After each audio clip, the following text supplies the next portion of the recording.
प्राचीन भारतीय इतिहास हम डिस्कशन कर रहे हैं।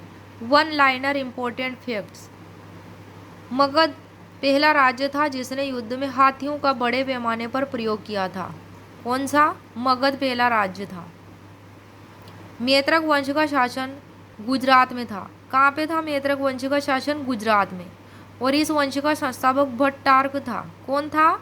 भट्टार्क मैत्रक वंश का संस्थापक था। नेक्स्ट है पॉइंट, पल्लवों का सर्व प्रमुख बंदरगाह महाबलीपुरम में था। कहाँ पे था? महाबलीपुरम। ये क्या था? पल्लवों का सबसे प्रमुख बंदरगाह। पल्लव शासक नरसिंह वर्मन प्रथम ने चालुक्य शासक पुलकेशिन द्वितीय को पराजित करके उसकी राजधानी वातापी पर अधिकार कर लिया था। तब यह उपाधि वातापी कोंड की उपाधि ग्रहण की थी।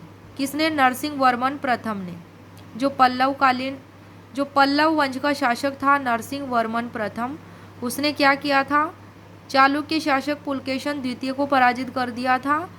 और जो चालुक्य शासक पुलकेशिन द्वितीय की राजधानी थी वातापी, उस पर अधिकार करके उसने यानी कि नरसिंह वर्मन प्रथम ने वातापी कोंड की उपाधि ग्रहण की। नेक्स्ट पॉइंट है, मैक्स मुलर ने गुप्तकालीन साहित्य को पुनर्जागरण काल कहा है। किसको कहा है? गुप्तकालीन साहित्य को पुनर्जागरण काल कहा है मैक्स मुलर ने। गुल्म क्या था? तो गुल्म था वन में उत्पन्न सामग्री पर लगने वाला कर। गुप्तकाल में गुल्म था वन में उत्पन्न जितनी भी सामग्री होती है उन पर लगने वाला कर था। नेक्स्ट है, समुद्रगुप्त को अप्रतिरथः कहा गया है। किसको कहा गया है? अप्रतिरथः। तो समुद्रगुप्त को कहा गया है। नेक्स्ट है, राष्ट्रकूट शासक अमोघ वर्ष। कौन? अमोघ वर्ष। अमोघ वर्ष की उपाधियां थी वीर नारायण, नृपतुंग, अतिशय धवल और महाराजा शंड। ये चार उपाधियां किसकी थी? राष्ट्रकूट शासक अमोघ वर्ष की। कौन कौन सी थी? वीर नारायण, नृपतुंग, अतिशय धवल और महाराजा शंड। अमोघ वर्ष कन्नड़ काव्य की प्राचीनतम रचना कविराज मार्ग का लेखक था। किसने लिखी थी? कविराज मार्ग। तो यह अमोघ वर्ष ने लिखी थी। जो राष्ट्रकूट वंश का शासक था अमोघ वर्ष। नीलगुंड अभिलेख जो था 866 ईस्वी का था और संजन ताम्र अभिलेख 871 ईस्वी का था। और यह अभिलेख अमोघ वर्ष से संबंधित है। किससे संबंधित है? राष्ट्रकूट शासक अमोघ वर्ष से। कौन कौन से अभिलेख? नीलगुंड अभिलेख 866 ईस्वी और संजन ताम्र अभिलेख 871 ईस्वी। खलीमपुर अभिलेख पाल वंश के शासक धर्मपाल से संबंधित है। कौन सा? खलीमपुर अभिलेख पाल वंश के शासक धर्मपाल से संबंधित है। पल्लव वंश का जो शासक था नरसिंह वर्मन प्रथम, उसका शासनकाल 630 से 668 ईस्वी का था। 630 से 668 ईस्वी, यानी कि उसका जो शासनकाल रहा है वह 38 वर्ष तक रहा है। नेक्स्ट है उदय सुंदरी कथा। उदय सुंदरी कथा के लेखक सोडल ने धर्मपाल को उत्तरापद का स्वामीन कहा है। कौन सा शासक था धर्मपाल? पाल वंश का शासक था।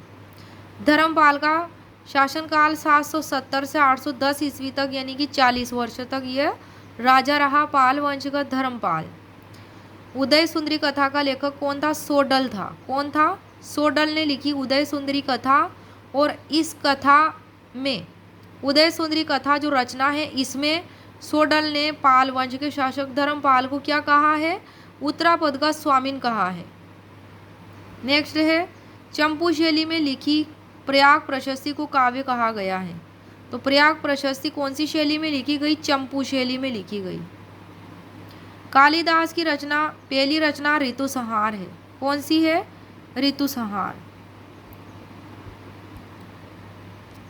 नेक्स्ट है राष्ट्रकूटों की प्रारंभिक राजधानी मयूरखिंदी थी। कहाँ थी? मयूरखिंदी। अमोघ वर्ष ने मयूरखिंदी से अपनी राजधानी को हटाकर मान्यखेड़ को बनाया था। कहाँ बनाया था? मान्यखेड़ को। सुलेमान ने इसे मंकीर कहा है। किसको कहा है? मान्यखेड़ को मंकीर कहा है। किसने बनाया था मान्यखेड़ को अपनी राजधानी? राष्ट्रकूट शासक अमोघ वर्ष ने। पहले कहाँ थी राष्ट्रकूटों की राजधानी? मयूरखिंडी। और सुलेमान ने मान्यखेड़ को क्या कहा है? मंकीर कहा है।